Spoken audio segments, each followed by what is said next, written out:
Hello guys, my name is Hitesh and ये हमारी basics of SEO series की sixth video है।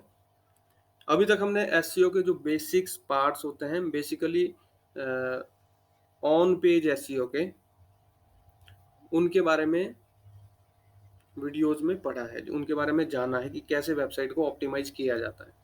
So it's sixth instalment of this series. So let's start today. We will learn about the content. Content का SEO में क्या role रहता है and किस टाइप का कंटेंट हम एसईओ में यूज कर सकते हैं and how it helps in our SEO process. Content का क्या रोल रहता है हमारी रैंकिंग लाने के लिए। सो let's start. High quality useful content influence the website more than any other factors discussed in previous videos. तो अभी तक हमने इमेज ऑप्टिमाइजेशन के बारे में पढ़ा है, हेडिंग टैग्स के बारे में पढ़ा है, ब्रेड क्रम्स के बारे में पढ़ा है, नेविगेशंस के बारे में थोड़ा सा पढ़ा है। इसके अलावा इमेज ऑप्टिमाइजेशन के बारे में पढ़ा है। सभी एक्टिविटीज से ज़्यादा कंटेंट का रोल रहता है, कंटेंट को इम्पोर्टेंस दी जाती है इन SEO and without content ranking लाना बहुत ही ज़्यादा मुश्किल है और रैंकिंग मोस्टली नहीं आती है।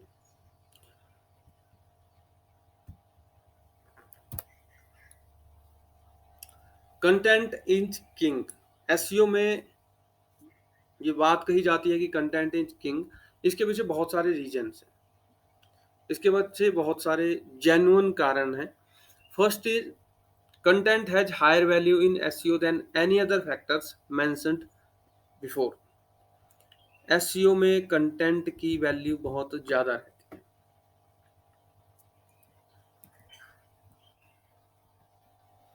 एंड कंटेंट कंपेल करता है किसी को भी आपकी वेबसाइट पे ज़्यादा विजिट करने को दूसरे पेजों पे या नेसेसरी एक्शंस लेने के लिए। अगर आप ई कॉमर्स की वेबसाइट पे कंटेंट की बात करो तो कंटेंट वो होगा जो आपकी वेबसाइट तक लाता है और वहाँ पे जो रिव्यूज वगैरह होंगे तो कैसे लिखा जाता है किसी प्रोडक्ट के बारे में बहुत इम्पैक्ट करता है। एंड बाकी वेबसाइटें भी जैसे आप ट्रैवल की ले लो, ये पैकर्स मूवर्स की ले लो, तो उनमें जो कंटेंट यानी कि जो वर्ड्स लिखे होते हैं वो यूजर्स को कंपेल करते हैं, क्योंकि यूजर्स सिर्फ एक वेबसाइट नहीं ओपन करते हैं गूगल से, वो दो तीन वेबसाइट्स ओपन करते हैं। तो जो फर्स्ट इंप्रेशन जाता है वो मेटा टैग, मेटा टाइटल और डिस्क्रिप्शन का जाता है कि वो भी कंटेंट का ही पार्ट है। तो वो कैसे लिखे गए हैं ये, और वेबसाइट पे आते हैं तो कैसे वेबसाइट में लिखा गया है। तो आज कंटेंट के बारे में बहुत अच्छी तरह से जानेंगे। Content should be informative, educative and original. Content को इंफॉर्मेटिव होना चाहिए, एजुकेटिव होना चाहिए एंड ओरिजिनल होना चाहिए। अगर मैं आपका कंटेंट पढ़ रहा हूँ तो ऐसा नहीं होना चाहिए कि मुझे उसमें इंटरेस्ट ही ना आए।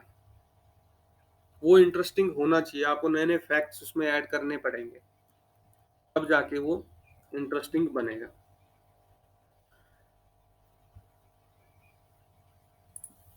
सो व्हेन राइटिंग कंटेंट, जब आप कंटेंट लिख रहे हो तो आपको कौन कौन सी चीज़ों को ध्यान में रखना है, ये बहुत इंपॉर्टेंट है। And the first one is write content for the right target audience and make sure to use keywords that the user might be searching for। यानी कि आप जो कंटेंट लिख रहे हो, अगर आपका प्रोडक्ट ऐसा है कि जिसको 30 to 40 ईयर्स के लोग ज़्यादा आपको लगता है कि परचेज करेंगे, सपोज कोई जीन्स है या कोई शर्ट आप सेल कर रहे हो, तो आप उस एज ग्रुप के हिसाब से कंटेंट लिखिए। एक ही कंटेंट को अगर किसी कीवर्ड पे लिखा जा रहा है तो उसको कई तरीके से लिख सकते हैं। तो आपको उसमें से बेस्ट वे चूज करना है कि 30 ईयर के लिए कौन सा बेस्ट फॉर्मेट है कंटेंट लिखने के लिए। Content should be always informative. Before writing content do proper research. अगर आप किसी कीवर्ड पे, किसी टॉपिक पे कंटेंट लिख रहे हो तो उसको लिखने से पहले एक प्रॉपर सर्च करना चाहिए, एंड सर्च करने के बाद आपको वो कंटेंट लिखना ही चाहिए। लेकिन लिखने के बाद भी उसको चेक करना चाहिए कि कहीं कोई डुप्लीकेसी तो नहीं आ गई है। Write content for right target audience and the keywords they are searching for। हमने डिस्कस की ये बात कि राइट टारगेट ऑडियंस के लिए और उन कीवर्ड्स को आपको सर्च करना पड़ेगा। बहुत सारे गूगल के टूल्स हैं, उनमें से एक कीवर्ड प्लानर है। आप कीवर्ड प्लानर पे फ्री ऑफ कॉस्ट का टूल है, आप वहां पे जाके सर्च कीजिए कि कौन सा कीवर्ड किस कंट्री में, किस एरिया में कितना सर्च हो रहा है।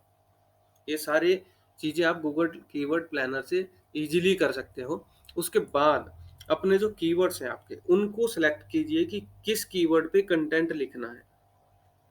अगर आप 400 वर्ड्स का एक आर्टिकल लिख रहे हो तो 400 वर्ड के आर्टिकल पे आप 2 कीवर्ड मैक्सिमम टारगेट कर सकते हो। तो उन कीवर्ड को चूज कीजिए जो आपको लगता है कि ये मेरे लिए सबसे ज्यादा इंपॉर्टेंट है। Create fresh and unique content and focus on readability. आपका जो कंटेंट होना चाहिए आपका खुद का होना चाहिए, एकदम फ्रेश होना चाहिए। एंड फोकस ऑन रीडेबिलिटी, यानी कि उसको इजीली पढ़ा जा सके। इस टाइप का कंटेंट बनाना है मैक्सिमम ट्रैफिक के लिए एंड बेनिफिट्स के लिए in online marketing. Add a good mix of images, videos and infographics in content. So अगर आपके इमेजेस गुड मिक्स, यानी कि इमेजेस आप उसमें इंसर्ट करते हो, आप कंटेंट उस हिसाब से लिख रहे हो कि मेरे को इमेजेस भी एंटर करनी है, वीडियोज भी एंटर करने हैं, पीडीएफ फाइल्स एंटर करनी है, रिसोर्सेज एंटर करने हैं, किसी और की वेबसाइट एंटर करनी है जहां पे जाके यूजर्स वेरीफाई कर सकते हैं या परचेज कर सकते हैं। सो अगर आप इन सभी चीजों का ध्यान रखते हो तो आप एक्सपर्ट बन जाओगे कंटेंट राइटिंग में, क्योंकि आपको पूरा नॉलेज हो जाएगा उस सब्जेक्ट के रिगार्डिंग। और उससे क्या होगा, उससे क्रेडिबिलिटी एंड ट्रस्टवर्दीनेस बिल्ड होगी, and definitely your keyword will get top ranking positions very quickly, because content ही वो फैक्टर है जिससे हम किसी वेबसाइट की ओर खींचे चले जाते हैं। Videos, audios, images, paragraphs, these all are content. Next is don't. ऐसी कौन सी चीजें हैं जो आपको अवॉइड करनी है जब आप कंटेंट लिख रहे हो अपनी वेबसाइट के लिए। First is using text that is full of grammatical errors and spelling mistakes. आप ऐसे टेक्स्ट यूज कर रहे हो जिसमें ग्रामेटिकल मिस्टेक्स बहुत ज्यादा है, और उसमें स्पेलिंग मिस्टेक, एरोप्लेन की स्पेलिंग को कुछ और लिख दिया है, तो उससे क्या होगा कि एक पुअर इंप्रेशन जाएगा आपकी वेबसाइट का, और कोई भी ये गैस कर लेगा कि ये किसी नोवाइस ने लिखा है। तो इसके लिए केयरफुली ऐसे टूल्स का आप यूज कर सकते हो, जिनमें से एक है Grammarly.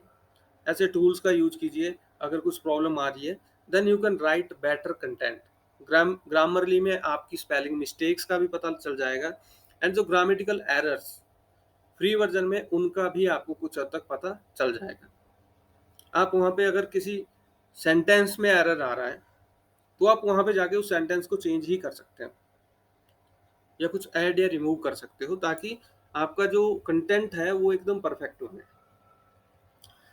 Adding a large amount of text without structuring it using header tags or by using multimedia। ये जो डिस्कस हमने किया कि आपने एक बहुत बड़ा पैराग्राफ लिख दिया, लेकिन इसमें आपने हेडर टैग को माइंड में नहीं रखा कि मेरे को हेडर टैग डालना है, और ना कोई इमेजेस ना वीडियोस डाली, बस पूरा पैराग्राफ लिख लिया। तो बाद में जब आप डालोगे तो वो क्या होता है कि कंटेंट का फ्लो ब्रेक कर देता है वो। तो इन चीजों का आपको ध्यान रखना है, यानी कि पहले स्टडी करके जाना है। स्टडी कीजिए पहले, चाहे आप कितने भी बड़े एक्सपर्ट हो इन चीज़ों के बारे में, ताकि आपका कंटेंट फ्रेश एंड यूजफुल बने लोगों के लिए जो आपके कंटेंट को पढ़ेंगे। Adding duplicate content that provide little और no value to the user. अगर आप कहीं और से ही उठा देते हैं कंटेंट एंड किसी और ने पहले से यूज़ किया है, तो पहली बात तो ये है कि गूगल तो आपको बैन करेगा ही। अगर गूगल के किसी एल्गोरिदम अपडेट में आपके पकड़े गए तो 6 महीने के लिए आपकी वेबसाइट बैन हो जाती है, या आपको बहुत ज़्यादा नुकसान, क्योंकि कुछ कीवर्ड्स की रैंकिंग चली ही जाती है।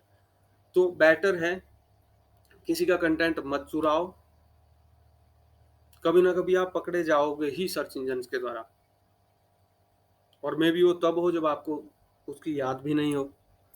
तो क्योंकि कंटेंट लंबे समय तक किसी भी वेबसाइट में रहता है, तो इसके लिए बेटर ये चीज़ है कि आप सभी का कंटेंट देखो, अपने माइंड में बिठाओ, वहाँ से आइडियाज़ लो, फिर अपने वर्ड उसमें डालो और तब कंटेंट क्रिएट करो अपनी वेबसाइट के लिए।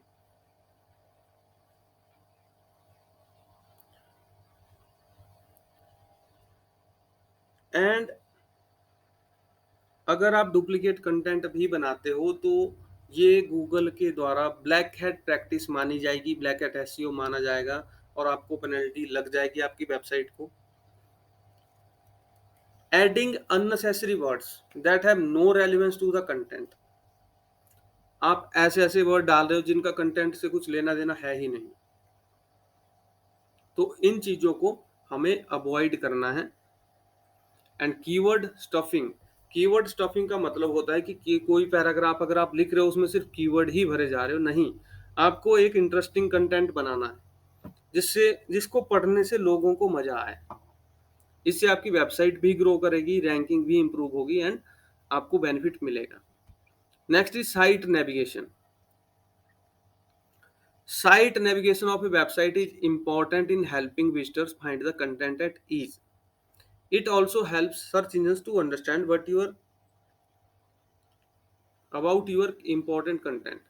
तो साइट नेविगेशन ये होता है कि नेविगेशन सिस्टम, यानी कि मेनू बार देख सकते हो, वो भी नेविगेशन सिस्टम का पार्ट है।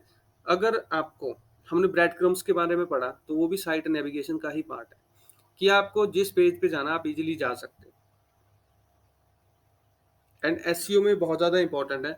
एक चैलेंज एसईओ में ये भी रहता है कि हमने बाउंस रेट को कंट्रोल करना है। तो ये सारी जो चीज़ें हैं, site navigation, breadcrumbs and content, और बाकी सारी जो भी टेक्निक्स हमने पढ़ी, they are helpful to increase your ranking and also improve the traffic searches and decrease the bounce rate. लोग ज़्यादा टाइम तक आपकी वेबसाइट पे रहना पसंद करेंगे। अभी तक हमने ऑन पेज एसईओ का पार्ट किया है। अभी नेक्स्ट वीडियो में हम ऑफ पेज एसईओ से स्टार्ट करेंगे। हमारा ऑन पेज एसईओ कंप्लीट है। तो अगर अभी तक की वीडियोस आपने देखी है और उसको वेबसाइट में जाके भी चेक किया है, तो आपको ऑन पेज कहीं और से सीखने की ज़रूरत नहीं है। आप इजीली किसी भी फर्म में जॉब कर सकते हो, अपनी खुद की वेबसाइट डेवलप कर सकते हो एंड बेनिफिट ले सकते हो। तो अगर आपके माइंड में कोई क्वेश्चन है, कुछ डाउट आता है, तो आप कभी भी कमेंट्स में अपना क्वेश्चन कर सकते हैं and I will try to answer it within 24 hours. So thanks for watching. Thank you.